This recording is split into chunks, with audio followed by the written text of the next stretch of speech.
Namaskar. Welcome to another episode of Editorial.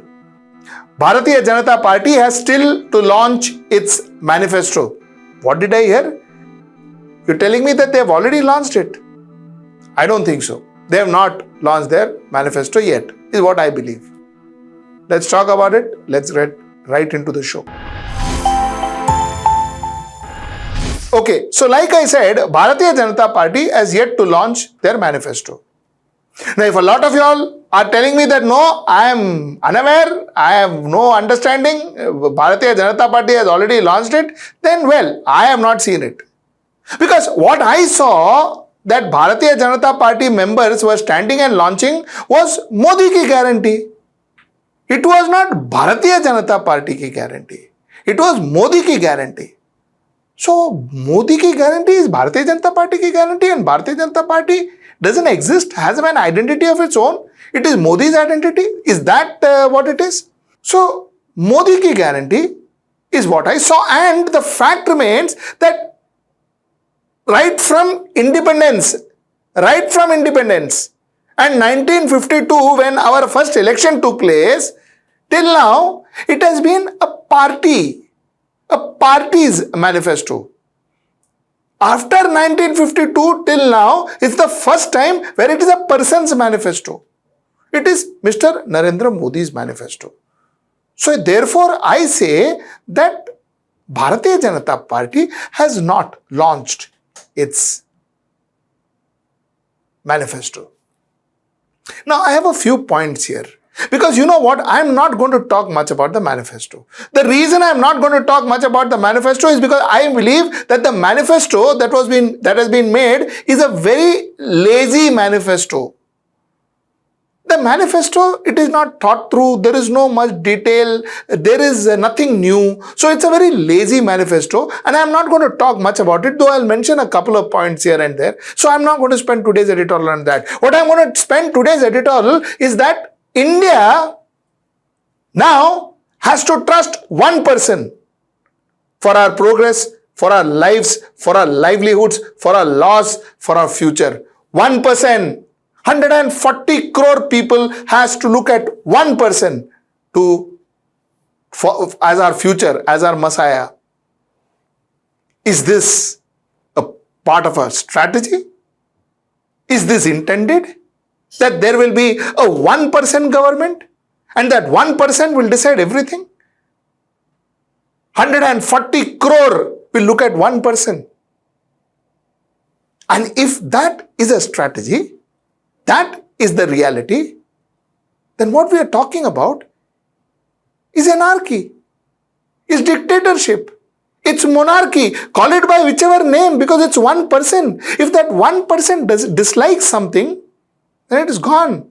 If the one person likes something, then it is on. If you say something against that one person, you're over. If you praise that one person, sing song about that one person, sing praises, like I said, about that one person, you could reach whatever level that one person wants you to reach. So all our future is dependent on one person, that is Modi, because we are all living in Modi ki guarantee. That kind of scares me. Because then there is no Nitin Gadkari, who I thought was doing all the infrastructure. There is no Rajnath Singh, who I thought was handling the defense ministry. There is no Amit Shah, who is supposed to handle the home ministry. There is no Jai Shankar, who is handling our external affairs ministry. There is nobody. End of the day, there is nobody. They are just executing what Modi ki guarantee asks them to do. They are just executing what Mr. Modi ji wants them to do. So therefore, it is one man and one power. So who am I exactly electing? Now everything I am questioning. Who am I electing? 545 MPs of mine. Why am I electing them? Because finally, it is not their guarantee. It is not my MP's guarantee. It is Modi's guarantee. So if I am electing an MP, why am I electing him? Then what is the process of our democracy? Where I elect a representative, this representative represents me, in the parliament, talks on my benefit in the parliament, talks on what is my shortcoming, what is my problem, what are my issues. This is what he is supposed to talk. But that's not going to happen. Because these people are just going to do what Modi guarantees. Because at the end of the day, it is just Modi guarantee. So then, what are we talking about? The constitution may change. The way I see it, softly but steadily, the constitution has changed. End of the day, I'm voting for one person. Whichever part of the country I am voting for one person, and that one person and his one guarantee. And that is Modi ki guarantee. And the fact is, nobody else matters. No Nitin Gadkari matters. No Yogi matters. Nobody else matters. Modi matters. You know, I want to tell you something. When you talk about Bill Gates, who was the founder of Microsoft, is Microsoft ever talking about Bill Gates' guarantee? Steve Jobs made Apple. Did Apple ever talk about Steve Jobs' guarantee? Large corporates, which were dealing with large amount of people in the globe, marketing large brands, were they all dependent on their leader? Was it their guarantee or was it the institution's guarantee? Was it the institution's guarantee? And there were people like Richard Branson. There were people like Richard Branson. Richard Branson started this company called Virgin, where Richard Branson was bigger than Virgin. Vijay Mallya was bigger than Kingfisher. Vijay Mallya was much bigger than Kingfisher. Vijay Mallya also used to tell us, any problem, write to me, chairman of Kingfisher. Write to me directly. I value your business. Baki sab theek hai. Write to me directly. I value your business. What happened to Kingfisher? What happened to Virgin Industries? What happened to them? Where are they today? The point is, one single human being run institutions and one single human being run administrations has never seen good light. If one person is taking decisions for 140 crores, I am absolutely appalled and surprised as to what is in store for me. Because like I said before, I repeat myself. 1% administration equals anarchy, equals dictatorship, equals fascism, equals monarchy, equals everything that we are not. Because at the end of the day, it is that person's guarantee.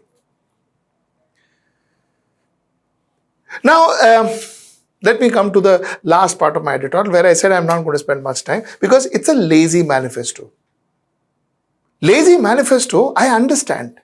I don't blame Modi for it. I blame the people of this country for it.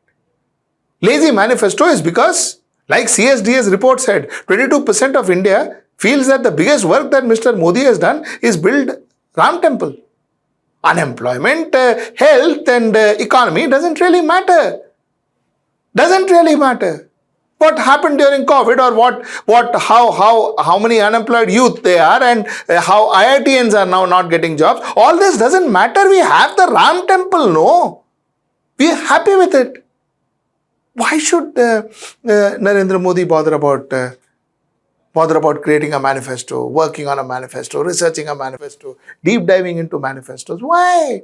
Why? Nobody wants it. Nobody wants to hear about it. They want to hear about Ram Mandir, and that's what he's talking about, and that's good enough. So why would somebody want to, take efforts and build a manifesto? And so is his manifesto. His manifesto is like that. And like I told you, I don't blame him. You see, things about his manifesto, he still talks about ration for the next 5 years. Free ration for next 5 years. He talks about expanding our effort to protect the Garib ki thali. You see, my problem is not that we are offering ration to poor people. Please do. My problem is offering ration to poor people will not help them alleviate from poverty. It will not help them to be alleviated from poverty. What you are doing is you are surviving. You are keeping them as they are. You are ensuring that they survive. You are ensuring that they are alive. That is not how you combat, how you fight poverty. To alleviate a family from poverty, you need to invest in that family other than just giving them enough food to survive. You need to invest in that family. You need to give that family a little bit of money through which they can do something on their own, through which they have some disposable income, minuscule but disposable income, and that disposable income will help them to ensure that they start something. That disposable income will be the flagging off of their success story. That's when you elevate poverty. And that is why I believe that giving money is better than giving food. I've said this before, I repeat myself. There's another point that he made in Modi ki guarantee for middle class parivar jan. Modi ki guarantee. He spoke about empowering newer middle class. He spoke about this huge contingent of people who have got a lot of money all of a sudden, helping them grow. I first want to see where are those huge contingent of people who have got a lot of money. I have not found them. I have not found any families who got a lot of money, unexpected money from somewhere, and now they are newer rich or newer middle class. I have never seen them. In fact, whatever figures I see, our poverty levels, our middle class is shifting to poverty. So that's what I have seen. I don't know where this comes from.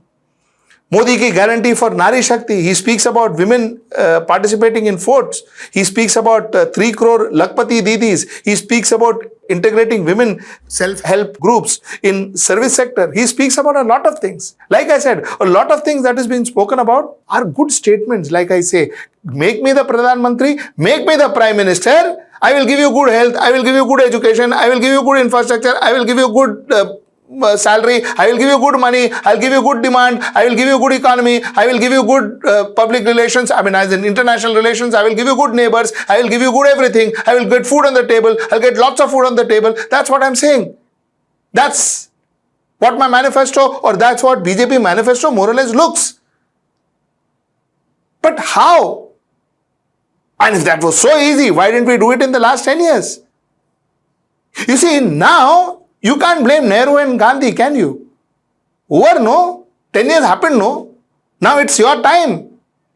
So when you say something, I think the first thing that Bhartiya Janata Party should think of is, they have to first justify, ye pichle 10 saal mein kyun nahi hua?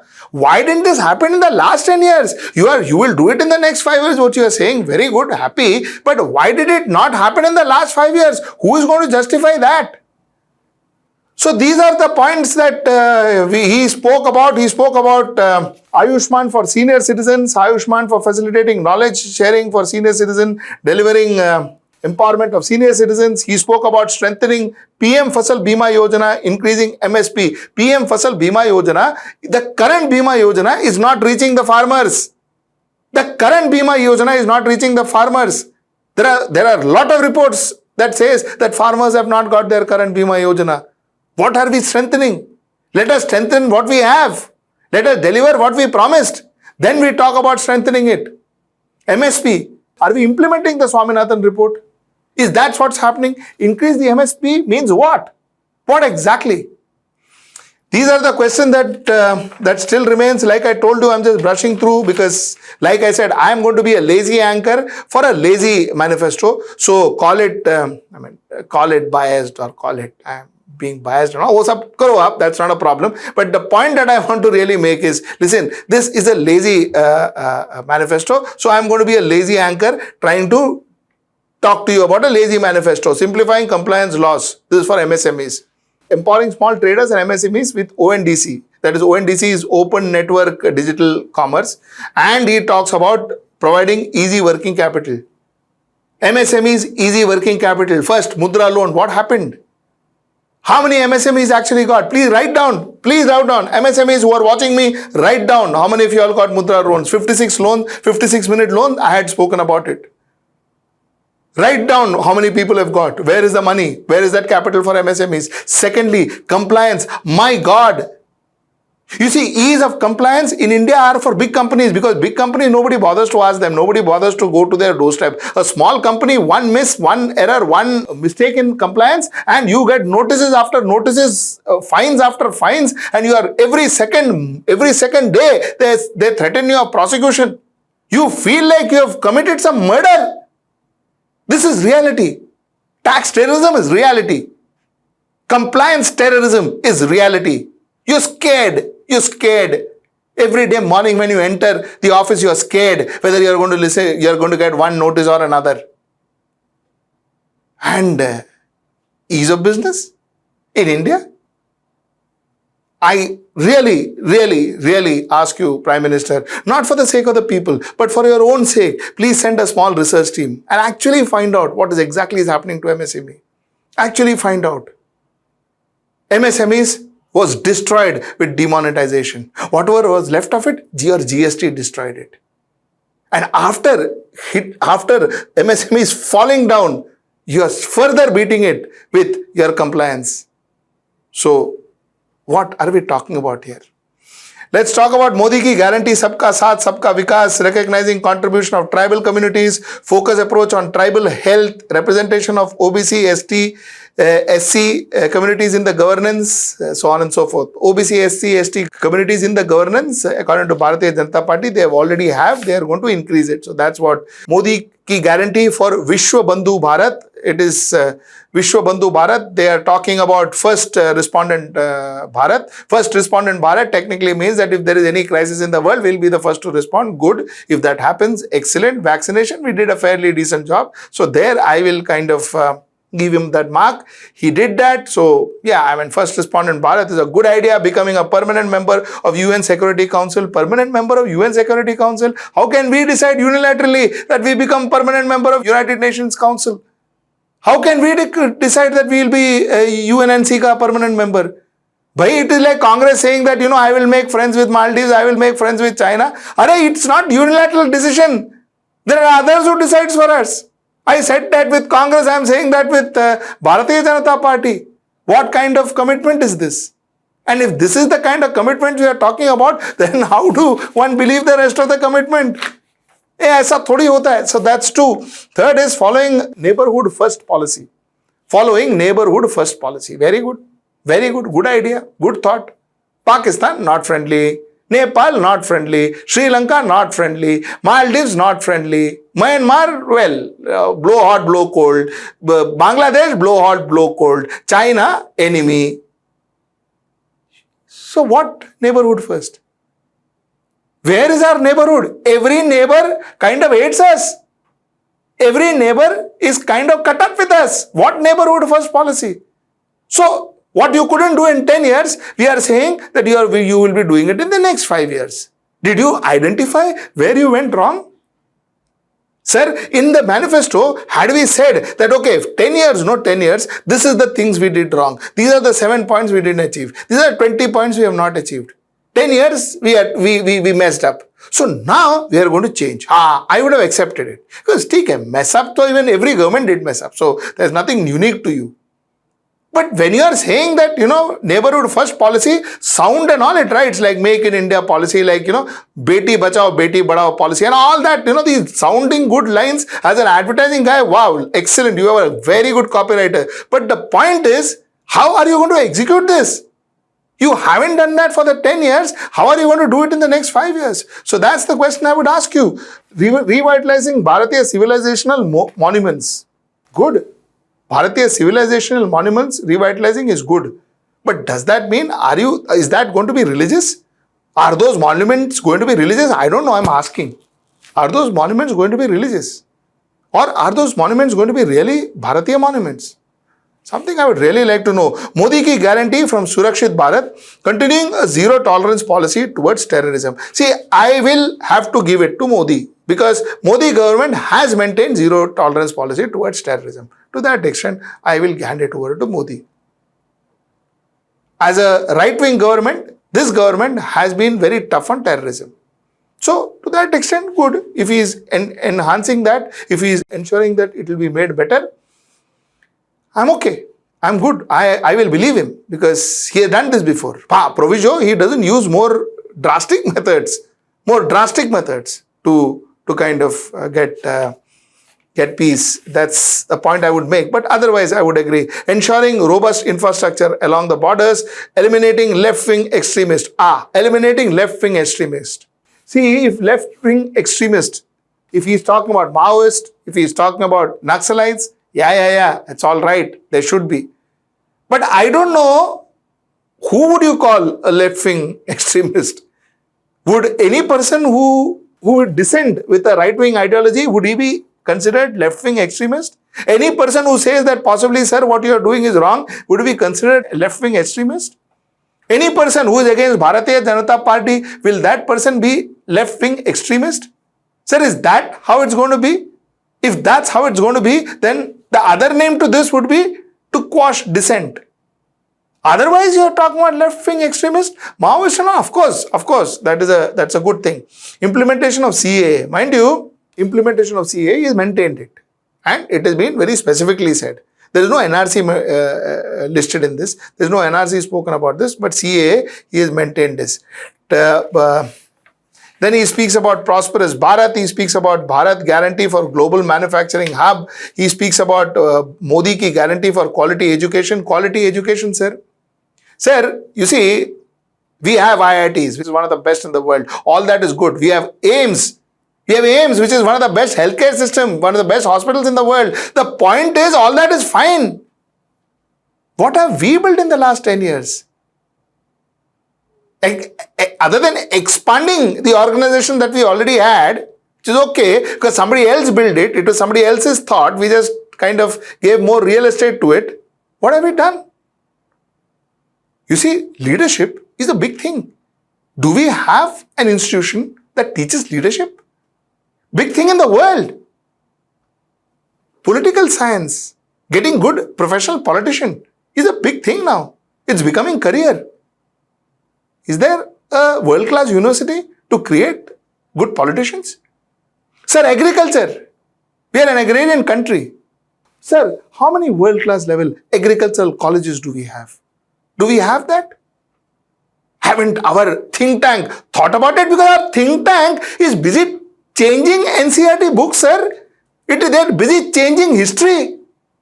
अरे ask them, okay, सब बाद में करेंगे. Try and build a good agricultural institute, good, fantastic world-level agricultural institute like the IIT for technology. Build something for agriculture, because then we will have brilliant research coming out, brilliant R&D coming out of India. Sir, that is what our farmers want. We owe that to our farmers, sir. We owe that to our farmers. Is that there in your book, in your manifesto? Modi ki guarantee? Or Modi cannot give guarantee of that? So that's that, and more or less this is it. I see no further things that I can really sit down and talk to you about. There is one thing where he has spoken about strengthening statistical institution. My God, that's one institution that people have left. Good people have quit because they said they were pressurized. That's one thing we have not seen. Statistics, data that can help us know where we are headed to, data that can give us market intelligence, data that can actually expose us to the reality of where we are, where we stand. That data is the one thing that's missing with us, sir. And if you claim that you're going to strengthen the statistical institution, let's start recreating it, sir, first, and then we will talk about strengthening. Combating corruption is one more thing which he promises. You know, sir, if combating corruption is to nail oppositions, put them behind bars, you're already doing a good job. If corruption means corruption in the real sense of it, where it involves both the opposition and their own party, then it's a different issue, sir. Then it's an election promise. Otherwise, you're doing a fantastic job. You're doing a fantastic job by nailing oppositions. Whoever is an opposition, whoever doesn't join your party, whoever doesn't support your party, nail them, put them behind bars, 1-2 saal andar. At least 1-2 saal ab tak. God knows now future what is going to happen. That you're doing a fantastic job. So if that is what you're going to continue, my God. Else, I don't know what the way you see corruption. So broadly, that is it. It's a large document. Yeah, I mean, like I said, it's a lazy manifesto. It says much. It doesn't say much. So my editorial also will limit to that.